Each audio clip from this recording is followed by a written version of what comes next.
Spider-Man by Insomniac Games is undoubtedly a huge success.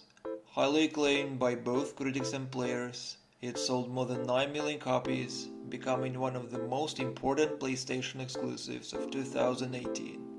But now, a year later, after hype and praise have settled down, substituted by newer games, I believe it's high time to speak frankly about what Spider-Man really is. Let's be fair and point it out straight away. The game is, well, pretty generic and even boring at times. Good in some ways, yes, but not Game of the Year. It's not even the best PS4 game.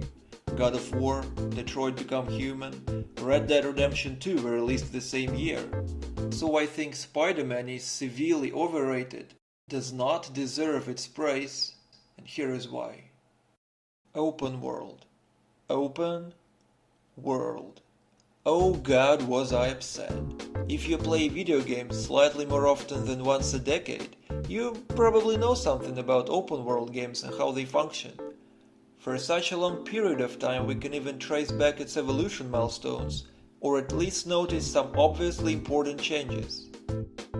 GTA formula, for example, after subsequent transformation within one console generation from 3 to San Andreas, revolutionized in GTA 4 with its all-new approach to every game mechanics, realistic physics and ragdoll.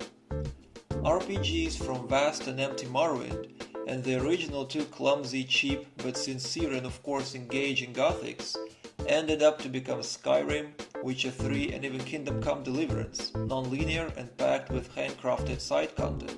Open world in Spider-Man is atrocious and exists only because it is nice to implement it in every game according to modern trends. It is completely bleak, dead, and suits more for filming than playing.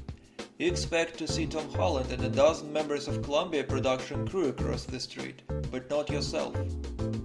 New York here is an animated screensaver that looks stunning while you're doing something else in front of TV, not paying much attention to it. The player cannot do any harm to pedestrians, he cannot smash a trash can into a car. God, it's even hard here to be noticed by NPCs apart from 2 or 3 scripted sequences. The only thing is left to do is swinging around and doing repetitive bullcrap that no one asked for. The whole map is packed with this. Collect backpacks, take shots of famous sites, deal with same crimes over again. I don't even want to mention puzzle gameplay as if it was taken from a random App Store arcade just to increase the overall playtime. Glad they decided to make it optional on the very first patch. Much obliged. And towers. You need to activate radio towers to get access to new parts of the map. Radio towers. In 2018. This very aspect made it absolutely clear for me. Open world in Spider-Man is based on principles that Ubisoft established years ago. And even they do not use it anymore. Look at Far Cry 5 or Assassin's Creed Odyssey. Not great games by all means, but they were released the same year.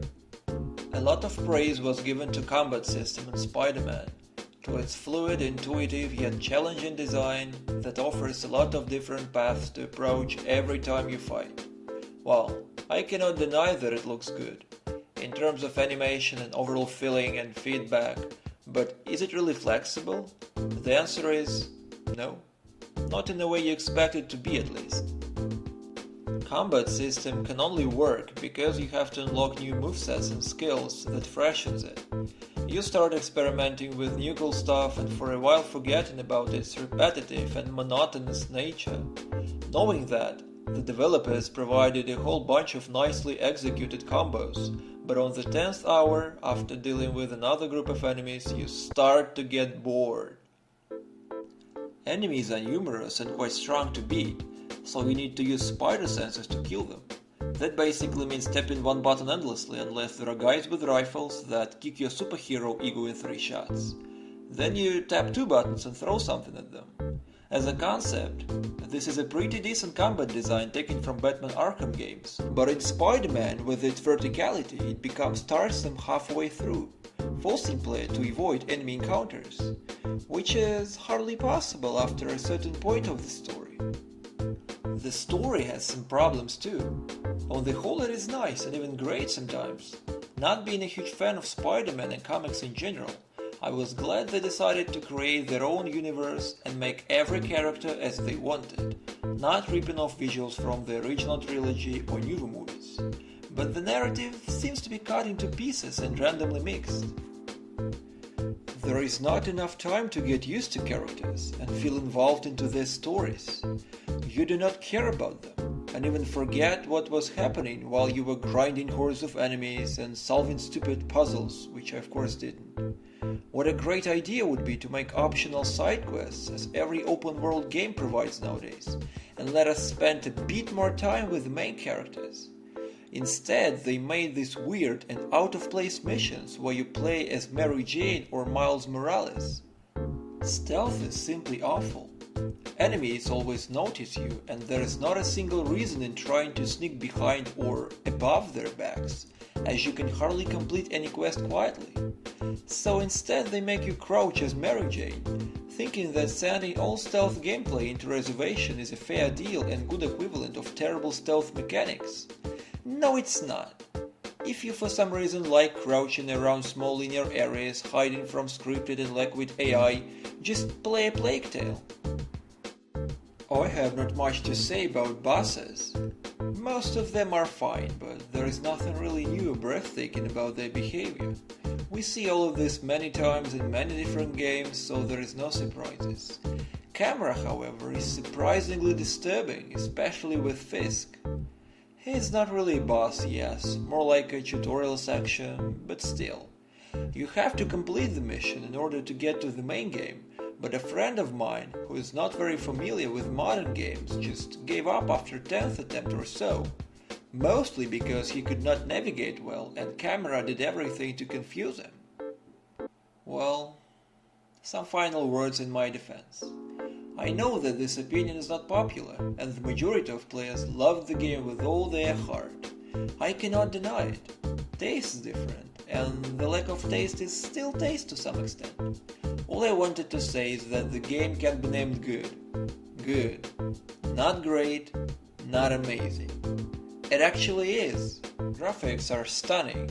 Swinging mechanics is intuitive, relaxing, and best in Spider-Man games for sure. Story-wise, it is decent and despite being sketchy, written pretty interesting. You can unlock a lot of skills on an RPG-like progression system and have fun with familiar costumes from comic books to cartoons, films, and other games. People may find it engaging. But this game has practically nothing to offer except its main story, as the open world is empty and more of a decoration, filled with lazy-made garbage, and combat very soon becomes boring. Spider-Man by Insomniac looks more like a Ubisoft title from 2011 and stands poorly not only amongst other PlayStation titles, but even Ubisoft games of the same year. Assassin's Creed Odyssey is not a good game. It is grindy, repetitive, and the story is just off. But it provides a lot more content. Its combat system is flexible enough to be mastered. Stealth is not a joke, and side quests are everywhere, not stupid mobile puzzles. As you probably know, it was not received with so much hype and praise as Spider-Man, because people tend to take Ubisoft games for granted. And if the same game is made by someone else, it becomes best of the best right away, especially when it is exclusively delivered for one console only. Just be wise and think for yourself before reading any reviews.